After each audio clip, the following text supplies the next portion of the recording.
পয়সা খাওয়ার খাও, আমি রবের নামটা নাও, সেটাও তোমাদের জন্য নেকি ব্যবস্থা করে দিলাম।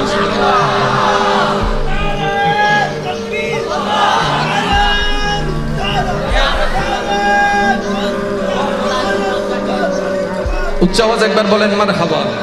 খাবার খাইলে আমাদের ফ্যাট পড়ে, খাবার খাইলে আমাদের, জোরে বলেন না, খাবার খাইলে আমাদের কি পড়ে? তাহলে খাবারটা আমাদের স্বার্থ, কিন্তু সব দিচ্ছেন আল্লাহ। ওয়া জিন্দা তাইলে মাতো না সুবহানাল্লাহ হও না কেন আইলে মরা মানুষ জীবন ন দেহি সিডাঙ্গ তিন হতুনি লেখেন মরা চাই জিন্দা কাল একবার হ মারহাবা, আরো জোরে মারহাবা। খাবার দরকার আমাদের, সব দিচ্ছেন আল্লাহ, জোরে বলেন। আচ্ছা, এই জিহ্বার যদি স্বাদ না থাকে খাবার খেয়ে মজা আছে? যখন জ্বর বেশি উঠে দেখবেন যে কেউ আর খাইতে পারে না, কিরে তখন একটা কথা কমন বলে, জিহ্বায় স্বাদ নাই। জিহ্বায় কি নাই?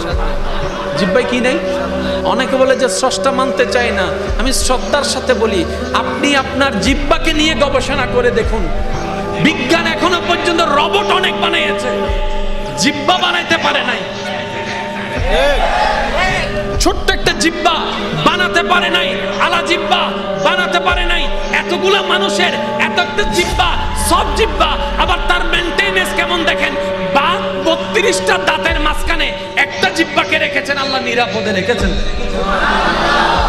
সিল্লায় সিল্লায় কথা বলি, কই একবারও তো কামড় লাগে নাই।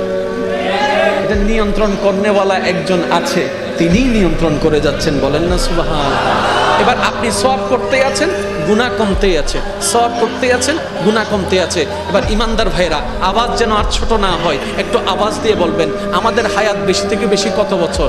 40 বছর, 45 বছর, 50 বছর, 60 বছর। এখন বর্তমানে 60 পর্যন্ত কেউ হয়তো যাচ্ছেও না, এর আগেই আমরা দুনিয়ার থেকে চলে যাচ্ছি। এরকম আছে না নাই? আরেকটু জোরে বলেন, আছে না নাই? তাহলে আমাদের আমলের হিসাবটা শুরু হচ্ছে 12 বছর বয়স থেকে। এবার আপনি আমি 40-45 বছরের হায়াতের মধ্যে আগেরগুলা বাদ, পরেরগুলা বাদ দেন, এখন পর্যন্ত বলেন, এই পর্যন্ত, আজ পর্যন্ত, এখন পর্যন্ত আমরা কি সওয়াবটা বেশি করেছি না গুনাহ বেশি করেছি? জোরে বলেন কি? গুনাহ হলে কোথায় যাব? জাহান্নামে। সওয়াব হলে কোথায় যাব? জান্নাতে। তার মানে এখনো আল্লাহর বিচার হয় নাই, কিন্তু আমাদের বিচার, আমরা এখন জাহান্নামী হয়ে যাচ্ছি। কিন্তু রব বলে, আমি চাই না তোরা জাহান্নামে যা, আমি চাই আমার বান্দা সবাই জান্নাতের মধ্যে যাক।